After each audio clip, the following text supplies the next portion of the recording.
अस्सलाम वालेकुम students, welcome to my YouTube channel. बच्चों, हमने केमिस्ट्री का चैप्टर नंबर 8 स्टार्ट किया हुआ है पीरियोडिक टेबल का। तो अब आज जो हमने टॉपिक पढ़ना है वो है पीरियड्स और ग्रुप्स में एलिमेंट्स के पीरियोडिक ख़वास में तब्दीली के अकॉर्डिंग टू पीरियोडिक टेबल। उसके जो पीरियड्स हैं उसमें किस तरह से एलिमेंट्स में जो है वो चेंजेस आती हैं, उनकी खसूसियात में, प्रॉपर्टीज़ में किस तरह से चेंजेस आती हैं। इसी तरह ग्रुप में भी हमने देखना है कि ऊपर से नीचे पीरियड में बाएं से दाएं जानिब यानी लेफ़्ट टू राइट, और ग्रुप में जो है ऊपर से नीचे अबव टू बिलो यानी ऊपर से नीचे वाली साइड पे उसमें क्या क्या चेंजेस आती हैं वो अब हम देखेंगे। तो यहाँ पर हमने जो पीरियोडिसिटी देखनी है वो एटॉमिक रेडियस में देखेंगे, और आयोनाइजेशन एनर्जी है, इलेक्ट्रॉन अफिनिटी और इलेक्ट्रोनेगेटिविटी। इसको बच्चों अब हम वन बाय वन करके देखेंगे। तो सबसे पहले आ जाता है एटॉमिक रेडियस। जी बच्चों, पहला टॉपिक जो है हमारा वो एटॉमिक रेडियस है। अब एटॉमिक रेडियस को हम किस तरह से डिफ़ाइन करेंगे। अब देखिए बच्चों, हम जब एटम का स्ट्रक्चर देखते हैं तो उसके इर्द गिर्द इलेक्ट्रॉन्स जो हैं वो ऑर्बिट्स में मूव करते हैं, सर्कल में मूव करते हैं, ठीक है। तो जो इलेक्ट्रॉन्स होते हैं ना वो एक बादल की तरह नज़र आते हैं, ठीक है।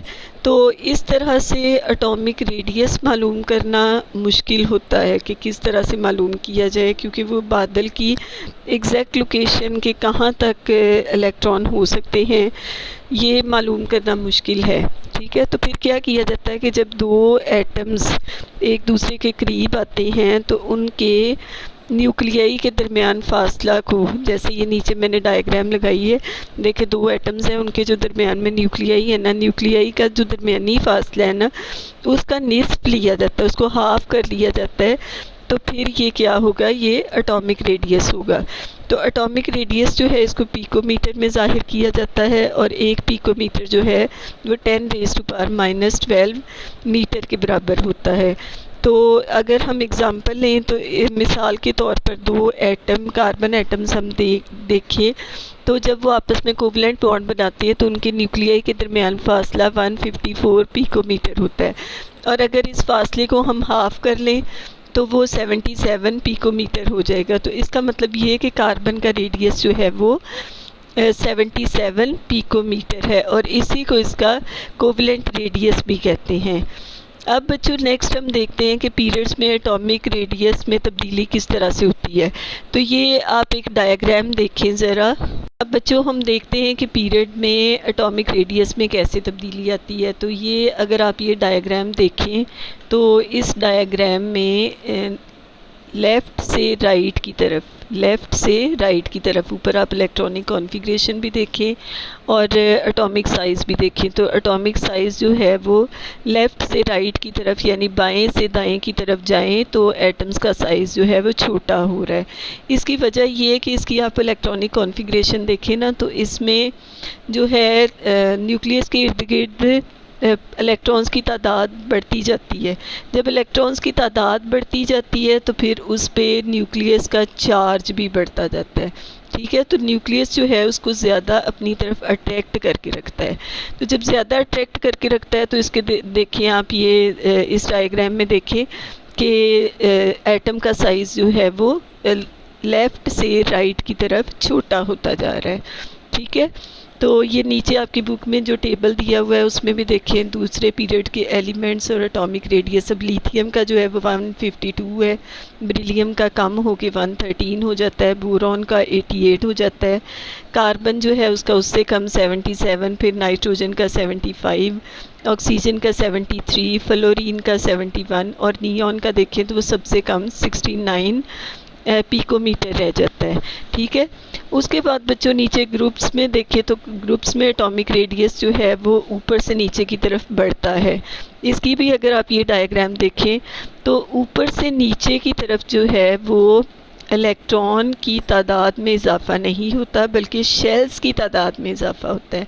शेल्स ऊपर से नीचे की तरफ बढ़ते जाते हैं, ठीक है। जब न्यूक्लियस के इर्द गिर्द सेल्स की तादाद ज़्यादा होती जाएगी, जैसे ये आपको नीचे टेबल दिया हुआ है तो देखिए लिथियम के 2 शेल्स हैं, ठीक है। उसके बाद जो है अंदरूनी शेल में इलेक्ट्रॉन की तादाद जो है वो 2 है। फिर सोडियम जो है उसमें 10 है। फिर पोटाशियम आ जाता है उसमें 18 है। रुबीडियम आ जाता है उसमें 36 है। और सीजियम आ जाता है उसमें 54 है। ठीक है, तो इसका एटॉमिक रेडियस देखें तो वो ऊपर से नीचे की तरफ बढ़ रहा है, यानी 152, 186, 227, 248 और सीजियम का सबसे ज़्यादा यानी 265 है। तो हासिल कलाम ये है, यानी यहाँ तक इसकी समरी ये है कि जो है पीरियड में एटॉमिक रेडियस लेफ़्ट से राइट की तरफ कम होता जाता है, जबकि ग्रुप्स में एटॉमिक रेडियस जो है वो ऊपर से नीचे की तरफ जो है वो बढ़ता जाता है। ठीक है, इसके साथ ही ये आपका टॉपिक ख़त्म हो जाता है। अब बच्चों नेक्स्ट टॉपिक आ जाता है आयोनाइजेशन एनर्जी। तो आयोनाइजेशन एनर्जी क्या होती है?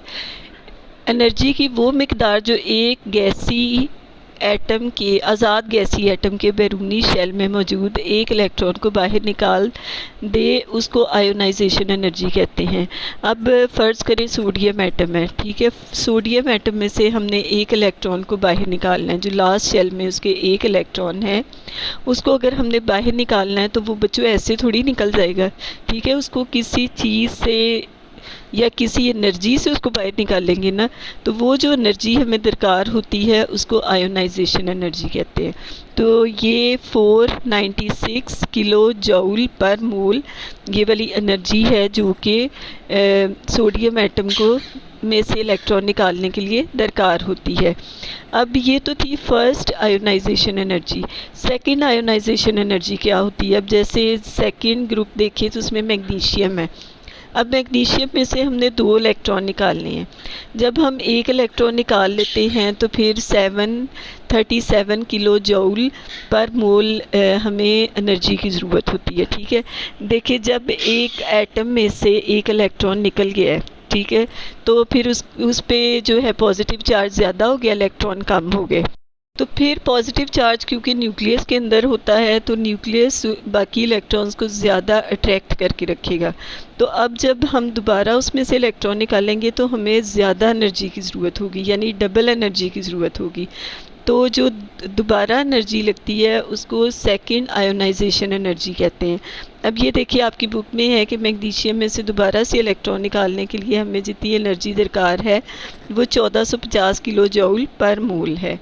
तो इसी तरह बच्चों, जैसे हमने पहले रेडियस का देखा कि जो है वो ग्रुप में या पीरियड में उसका क्या रुझान है, तो इसमें भी हम सबसे पहले पीरियड्स में देख लेते हैं। तो ये मैंने आपकी बुक में जो टेबल है उसके नीचे मैंने एटम्स जो हैं वो बना के दिखाए हुए हैं। तो जिस तरह बच्चों रेडियस में आपने देखा था कि बाएं से दाएं जानिब यानी लेफ़्ट टू राइट पीरियड में रेडियस में कमी आती है, ठीक है। तो उसमें भी मैंने आपको बताया था कि नंबर ऑफ़ इलेक्ट्रॉन्स बढ़ता जाता है, जिसकी वजह से electrostatic force of attraction nucleus की बढ़ जाती है और एटम का साइज़ छोटा होता जाता है। तो जैसे जैसे एटम का साइज़ छोटा होगा उसकी न्यूक्लियस के साथ अट्रैक्शन ज़्यादा होगी। तो हम फिर कह सकते हैं कि पीरियड में आयोनाइजेशन एनर्जी बाएं से दाएं की तरफ जो है वो बढ़ती जाएगी, ठीक है, क्योंकि एटम का साइज़ छोटा होता जाएगा और इलेक्ट्रोस्टैटिक इंटरेक्शन बढ़ती जाएगी, जिसकी वजह से ज़्यादा एनर्जी की ज़रूरत होगी। यानी बाएं से दाएं पीरियड में आयोनाइजेशन एनर्जी बढ़ती जाएगी। लेकिन अगर हम ग्रुप में देखें तो ये देखिए आपके बुक में जो टेबल था उसके साथ ही मैंने ये रेड कलर में एटम्स बना दिए हैं। तो इसमें एटम का साइज़ अगर आप देखें तो ऊपर से नीचे जो है एटम का साइज़ बढ़ता जाता है। तो जैसे जैसे एटम का साइज़ बढ़ेगा तो फिर न्यूक्लियस की फोर्स ऑफ अट्रैक्शन कम होती जाएगी। तो फिर ग्रुप में ऊपर से लेकर नीचे तक जो है आयोनाइजेशन एनर्जी भी कम होती जाएगी। अब अगर आप ये टेबल में देखें तो लिथियम की 520 है, सोडियम की 496 है, पोटाशियम की 419 है, रुबीडियम की 403 है और सीजियम की सिर्फ 377 किलो जूल पर मोल रह जाती है। इसका मतलब ये हुआ कि ग्रुप में ऊपर से नीचे आयोनाइजेशन कम होती जाती है।